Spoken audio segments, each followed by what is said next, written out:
সার্টিফিকেটটা কে দেবে? এই জন্য হাস্যস্যকর এই ধরনের অ্যামেন্ডমেন্ট নিয়ে এসেছে।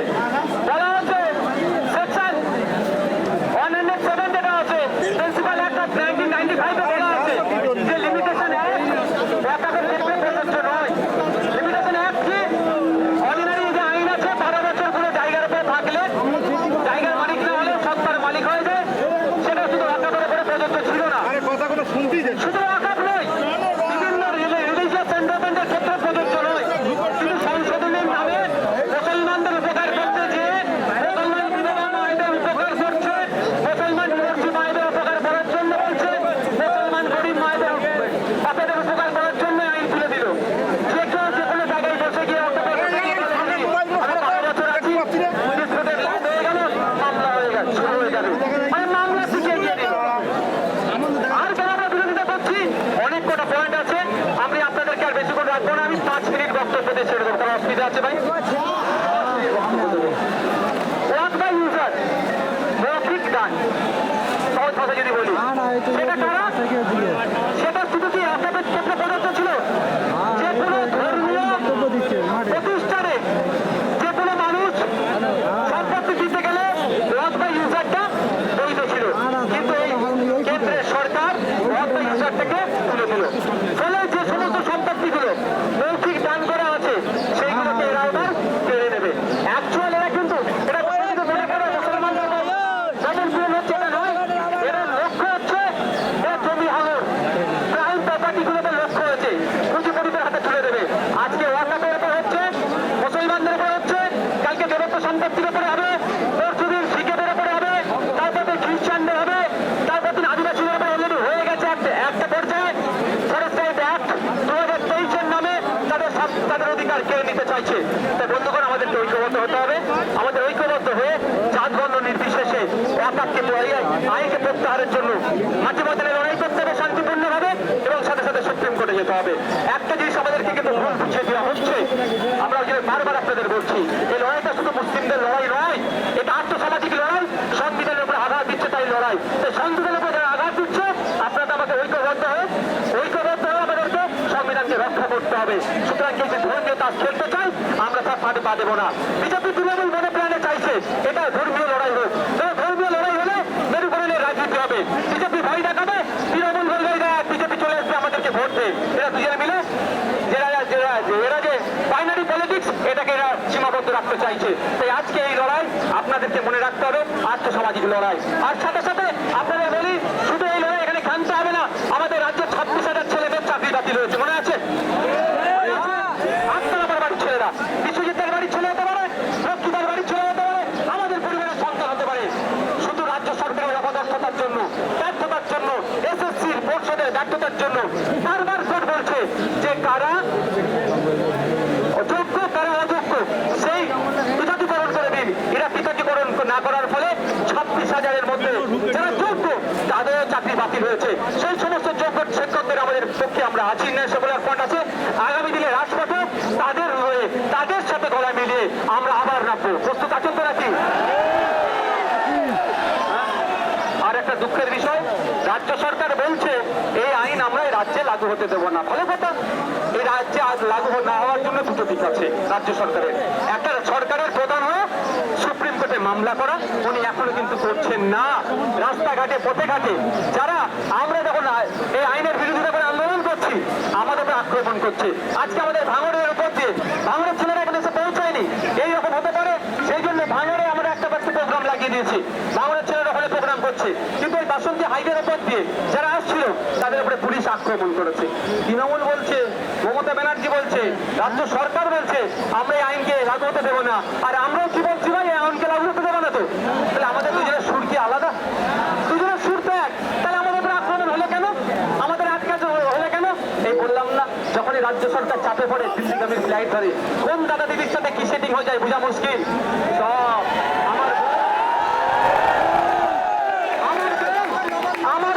আমাদের বাড়ির মেয়ে, আমাদের গাড়ির বন্যা ছিল তোমার, এখন আমরা ভুলে যাচ্ছি।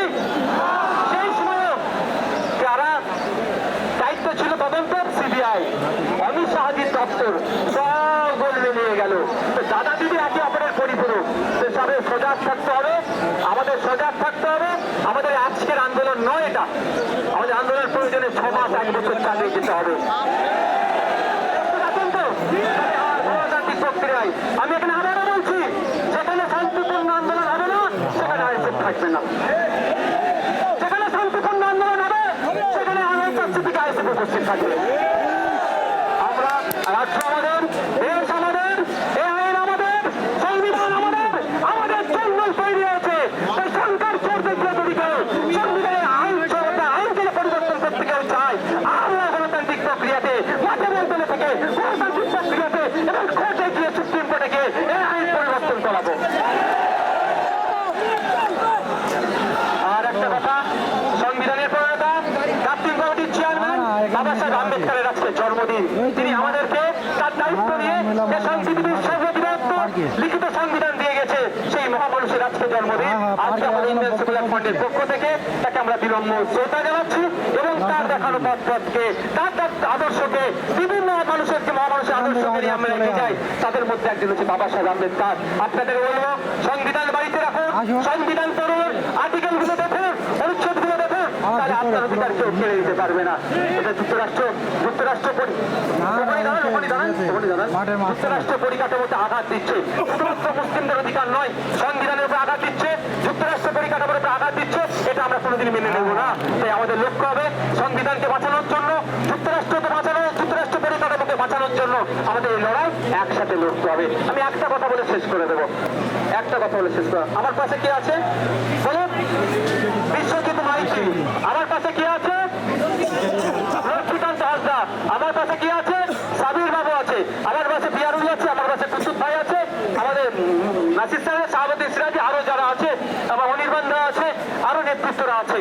আরে তাপস দ্বারা সব মানে কোথায় ভিড়ভার সাথে অনেকে উঠতে পারেনি। কেন এরা একসাথে আছে?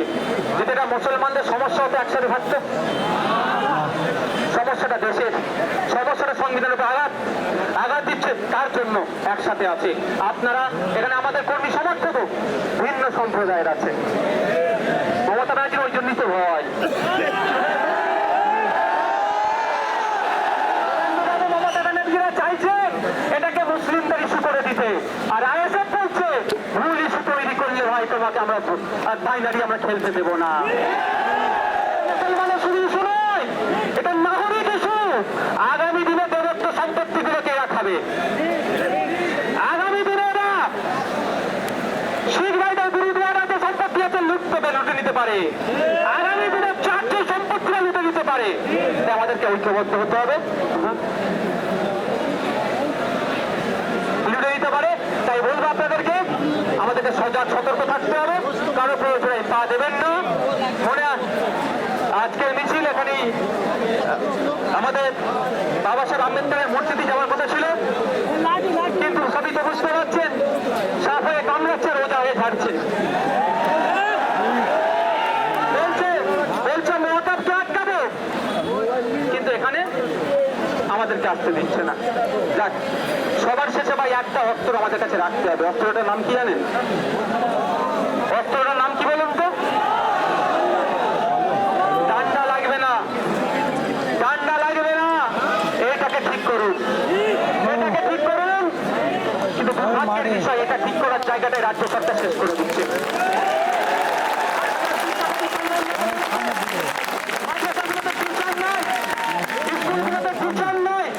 যদিও কিছু টিচার নিয়োগ হয়েছিল, অবৈধ পন্থা অবলম্বন করে নিয়োগ করে বাতিল হয়ে গেছে। শিক্ষক নিয়োগ করতে হবে, যোগ্যদেরকে স্কুলে পৌঁছাতে হবে, জন্মে জন্মের অধিকার ফিরিয়ে দিতে হবে।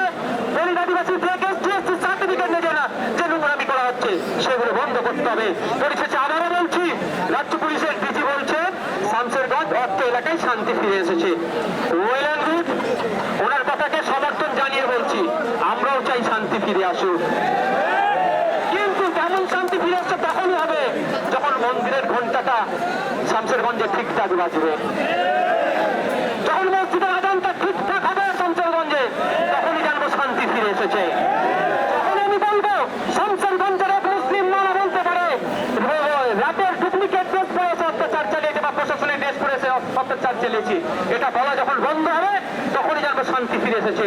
তখনই আমি জানবো শান্তি ফিরে এসেছে, যখন বৈষ্ণবনগরে যারা গিয়ে যে তারা নাকি তাদের অভিযোগ তাদেরকে অত্যাচার হয়েছে।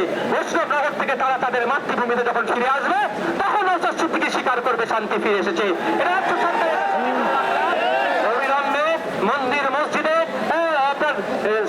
আপনার ঘন্টা থেকে আজান যাতে দ্রুত হয় তার ব্যবস্থা হোক, এবং সাথে সাথে আমাদের যা ভাইরা ক্ষতিগ্রস্ত হয়েছে রাজ্য সরকার দায়িত্ব নিয়ে তাদের ক্ষতিপূরণ করুন। কেন বললাম গোয়েন্দা দপ্তর ব্যর্থ হয়েছে। নওশাদ সিদ্দিকী মিছিল করতে যাবে কোন রাস্তাতে লোকাল তো সব জানতে পেরে গেলেন আপনারা, সে রাস্তায় আটকে দিচ্ছেন। নওশাদ সিদ্দিকীর নেতা কোথায় আছে? গত রাত থেকে গিয়ে তাদের বাড়ি বাড়িতে পুলিশ গিয়ে বলছে তোদের মিটিংটা ক্যান্সেল হয়ে গেছে রে। এইটা বলাতে আপনারা পাচ্ছেন নওশাদ সিদ্দিকীর নেতা খুঁজে পাচ্ছে। তাহলে একটা এলাকায় অশান্তি হয়ে আপনারা গোয়েন্দা বিভাগ কি করছে?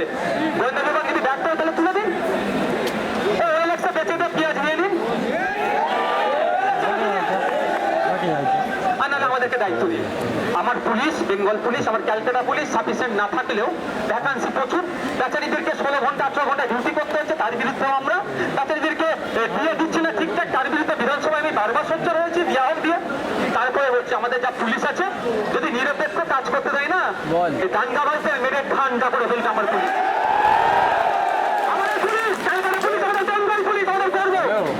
কিন্তু দুর্ভাগ্যের বিষয় রাজনীতিকরণ হয়ে যাচ্ছে, ফলে দাঙ্গাবাজদের জন্য লাঠিটা পেছন দিকে রাখছে, আর যারা সংবিধানকে প্রতিষ্ঠা করার চেষ্টা করছে, সংবিধানের আক্রমণ হচ্ছে, যাগুলোকে আটকানোর চেষ্টা করছে তার বেলায় লাঠি তুলছে। বন্ধুগণ, এর জবাব আমরা কবে দেব? গণতান্ত্রিক প্রক্রিয়াতে।